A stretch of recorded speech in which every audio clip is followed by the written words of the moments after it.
Well, it's nipply out. It was -2 and it is now 0 degrees, which is now freezing. And it is just as cold in the garage. Right now we are just using our little heat dish. And we have good news. I have acquired a proper microphone for wireless transmission. So we got a DJI wireless mic, good up to 850 feet. And this is going to be my new go-to microphone, as I was running into issues with cheap, tinny sounding microphones. So I decided to go the extra mile getting this one on a good deal and get this nice little unit. So we are going to hook this up to the phone right now, and I won't sound like absolute garbage. You're just going to be hearing my garbage voice. If you want this truck, subscribe to win it. Once we hit 3,000, I'm going to pick one lucky winner to receive this vehicle. After that, we're going to continue to give away vehicles and more products. So please go ahead, hit that subscribe button, and we'll get to the fun. Oh yeah.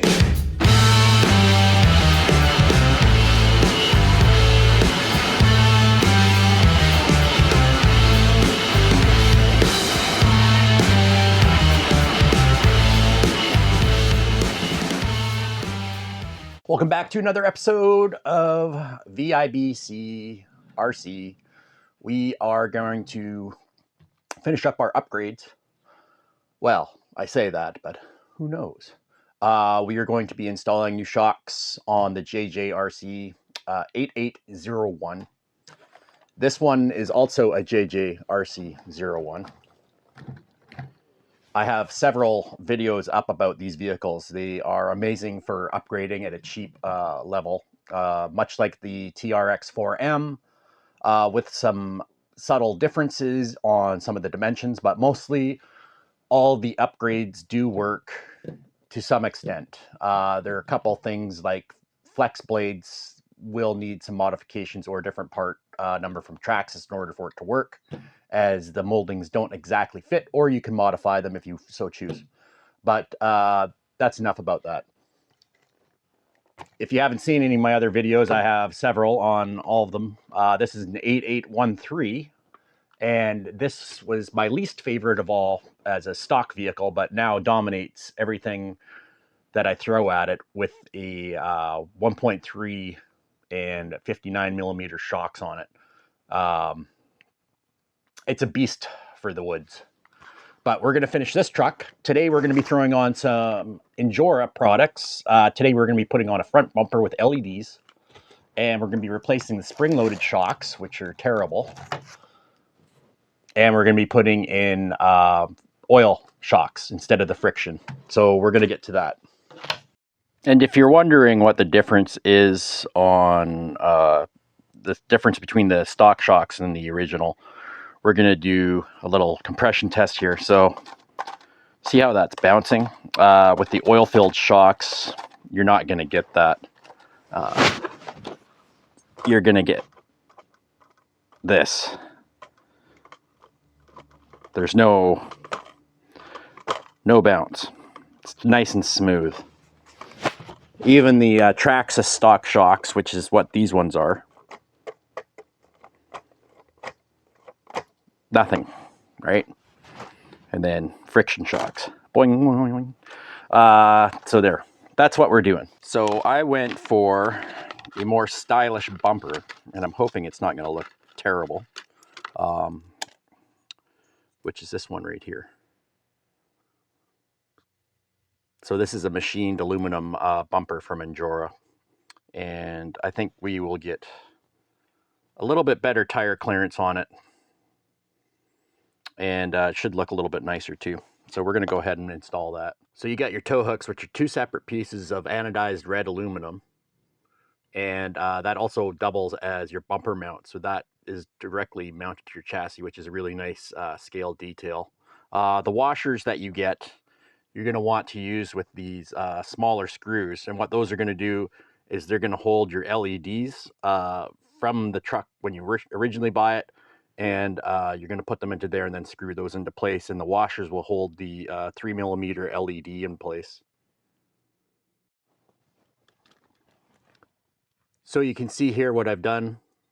I've put the wires in so that they go over the chassis rather than under it, so it doesn't get hooked up on anything.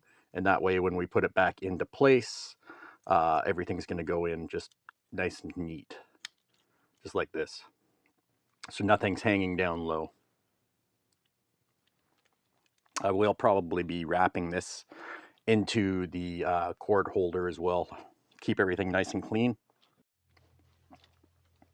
So the one thing I'm not too thrilled about the setup with the bumper is the wires which go from the LEDs on the front of the bumper. They're cut short and end up in the middle of the battery tray. They give you a Y splitter connector to attach your existing LEDs, but you can see, so you would attach that to that, but now you have this huge connector in the middle of your battery tray. The only other thing would be put it on the underside, but then it's kind of just hanging out there. So that's a bit of a pain in the ass. We're going to do this last shock here. Pretty easy installation. When you do get them, they do come with a little bit of oil. It's just lubricated. You can see they're not full, so you will need to add your own. I'm using a 25 weight, and we're going to fill it just before the edge there. So that's full right there. I'm going to squeeze my bottle and suck out a little bit here. So you close your shock up, squeeze the hole. It's going to bleed out like it's doing right there. You can see it's making a mess. That's fine. Take a paper towel, clean it up, and it should want to draw back in like this. That means you got the proper amount.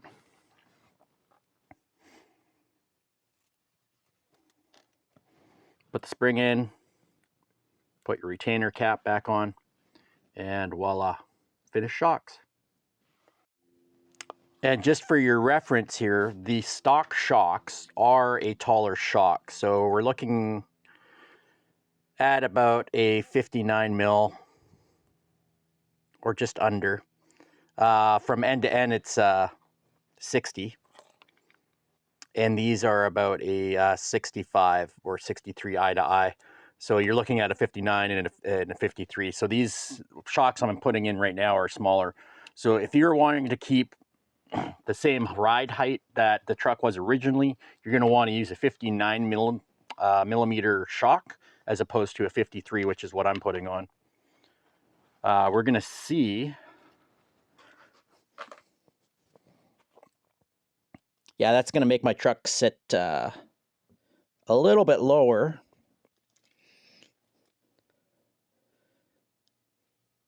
But we're going to overall see how that works. Well, guys, this is the first build. We're using the softer spring rate of the Endura shocks. I wasn't able to use. The body was so heavy that I wasn't getting any spring back. So I was actually sitting at like this level, which was going to give me like mad tire rub. As you can see now, we actually do have some spring back there, and that's at the proper tension there. So I've got the shocks threaded down quite far. So this truck is built for a trail truck. It's not for like rock crawling or anything crazy like that. We do have several upgrades on it. Wheels with brass rings, obviously. We've got brass links and stainless steel drive shafts, and we have brass knuckles and C-hubs, and as well as the brass pumpkin covers. But that looks pretty good now. She looks pretty mean.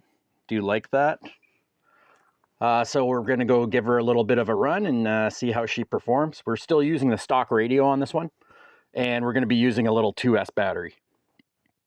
All right, let's give her a go. So we got lots of lights on the front now.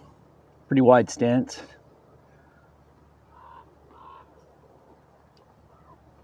We've got the crawler mode engaged.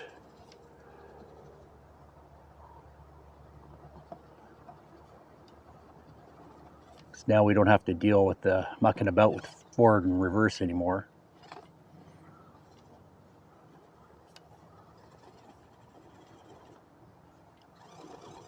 Digging a hole there.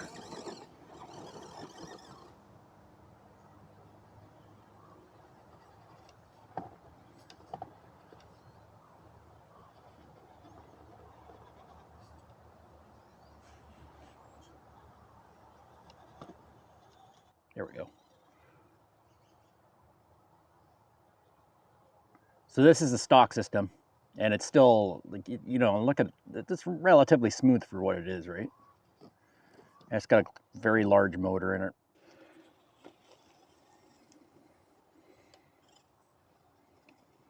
This is the hill we ran the tracks up. Now I'm pointing down a bit, so it doesn't look as steep, but I guarantee it is.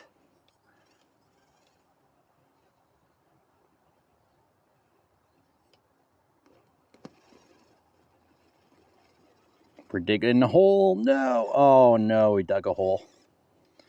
All right, let's try up this other way here.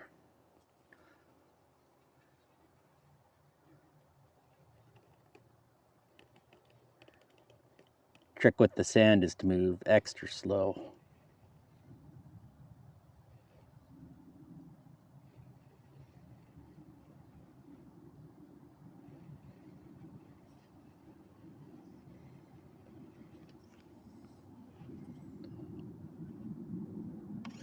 There we go. Or a little speed.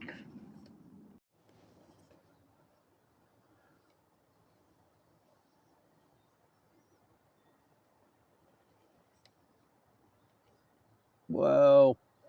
Almost went down there.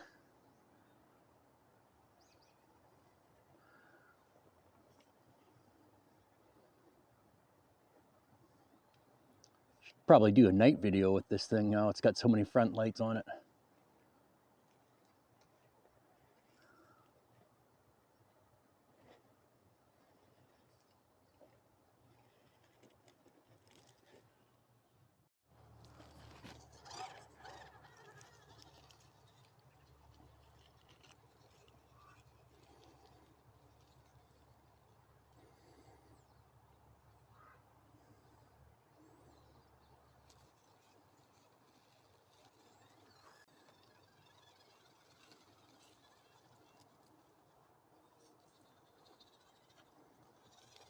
Just climbed that hill like no problems whatsoever.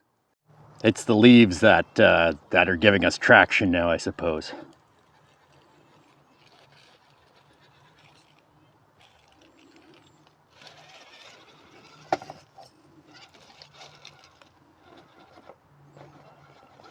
But the suspension's definitely working a lot better. Oh, sure, you one shot it the first time, second time. Nope, not gonna do it. Oh, there we go.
Well, guys, that was a lot of fun. Definitely a big improvement on the shocks for sure, and I really like the look of this new bumper. Just had to do a little bit of rewiring organization in order to get that to work properly, as the Y connector was directly in the path of the battery tray. It would have been nice if they had added a little bit longer cord there, being as the cord only reached up halfway on the vehicle, as opposed to all the way to the back where the receiver is actually located. That should have been something that should have been dealt with. That's a fault on Enjora's part, but nonetheless, it's a great looking bumper. I really like it. It gives a lot of room to move your wheels here. You don't get hung up, so there's plenty of clearance there. It's a good thing that Enjora gives you the dual spring rates, because we needed them for this vehicle. The soft springs were just too soft for them, so excellent. But that brings us to the end of this video, and I hope you enjoyed it as much as I did driving it. We do have a lot of work to do this week, so hopefully I can get some time to get that done. I'm going to be doing some RCing up on Radar Hill. I'm going to try and get some footage done with my buddy there and put that up. We're also going to be working on the El Chapa Capra, and we've got a few things showing up to do a brand new LCG build, which is going to be a extreme cheater build. There is no way it's a legal truck in any aspect for any competition. It's not going to be possible. So look for that. And all right, I think that's all we got for now. So you know what that means. Until next time!